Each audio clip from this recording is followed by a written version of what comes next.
Pecha Kucha 227 Starscream and balance sketches. So what I found myself doing this week was all the tutorials in my feed I usually just skip over because I don't feel like it's the time to do them. I just did them. I'd watch them irregardless of whether I decided I was going to do something with them, and the ones I decided to do something with, I did. So the first one of the week was Clip Studio Paint. This guy, do I know his name? No, but I know he's the guy who wrote Manga Studio for Dummies. He talks about Manga Studio's rulers, the guides that enable you to use straight, curved, parallel lines without as many headaches as you'd get in any other art program. And this slide won't make a lick of sense to you, but this is him telling me the most important thing he says in the hour, which is effectively a shortcut that enables me to switch quickly to the ruler tools and back to whatever else I'm using, which means I could try using the ruler tool as a ruler. And I thought, all right, let's just give this a go. Let's put it into practice. So I did a rough sketch of Starscream from Transformers G1, because that's how I roll. Not accurate, because the more I draw Transformers, the more I realize I can't. But, you know, what am I going to do? Stop? Nah, I don't think so. So I did a couple of just rough gestural G-pen, you know, trying to figure out the forms, because, you know, I've drawn Starscream before, but I've forgotten how. I don't recall him being particularly difficult, but it's one thing to do a rough sketch. It's another thing to start putting in straight lines that will have to be parallel. So I kind of got to this point and thought, yeah, this is good enough. I realized that the things he has on his shoulders, the big sticky up vertical things, they're supposed to be like twice the size. They do complicate him moving his head as well. But this is where I got to, and then I decided, all right, enough stalling, ruler tool time. So I used one ruler to create most of the lines, and then when I found that I needed parallel lines, like these vertical lines going from the top of his helmet to the side, I used a different layer and a different ruler, because there is a parallel line ruler, to create those lines. And what I found is the more work I did, the more layers I had, the less confident I got, the slower it was going. And I got to this point and I just thought, this feels like it's not art. It's something entirely different. It's more like maths.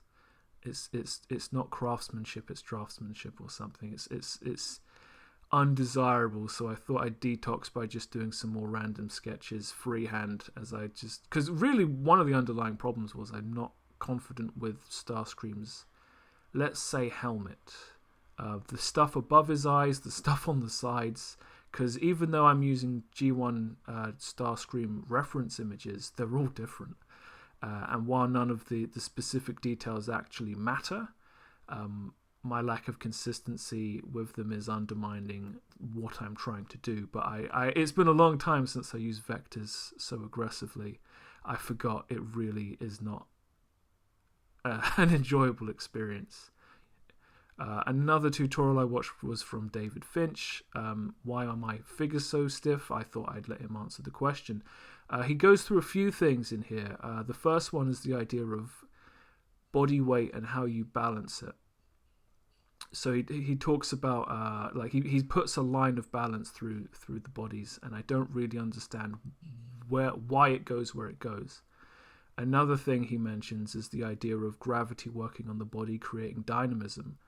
So the idea that some figures should have this kind of in and out angularness to them, which might explain these pictures of Optimus Prime I've seen in the past, where it's like his legs are bending the wrong way, and the idea is it's the weight of his upper torso being supported by those legs that are effectively being stressed by the gravity, and that's why that stuff seems so cool.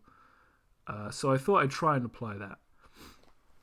I had a random picture of Venom from the past that was very static, and I thought, let's see if we can add weight. So on the left is the kind of the generic thing I did, and on the right was this idea of let's bend the torso a little bit and let's try to really accentuate and visualize the fact that his chest is going out, his abs are going back, they're behind his thighs, and his lower knees are, his legs below the knees are further back than his thighs.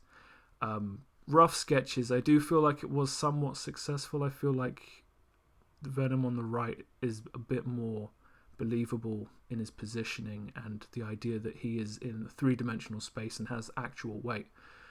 So I did a few more kind of short, small sketches to try and figure out this idea of balanced lines and how to have people stand in a way or be in a way where it looks like there's gravity applied to them. And I think with a lot of these gestures, although I don't understand the finer points of this because they've not been explained to me very well and they've not been explained to me very often, a lot of these poses, the characters don't look like they're about to fall forwards or backwards or anything. The weight is distributed evenly. There's I don't know, I'd say a flow or a fluidity to the way they stand, or crouch. But they don't seem overtly like they're wrong. Anatomy to be ignored in that regards. I did find, though, I didn't have any real idea of what it was I was trying to do when it came to the poses. Eventually, I ended up absent-mindedly drawing a picture of Batman, and that's when I was like, okay, I'm not really paying attention to what I'm doing here. Now I've kind of just swerved into wanting to draw anatomy and not screw it entirely up. Final image, I drew Captain America.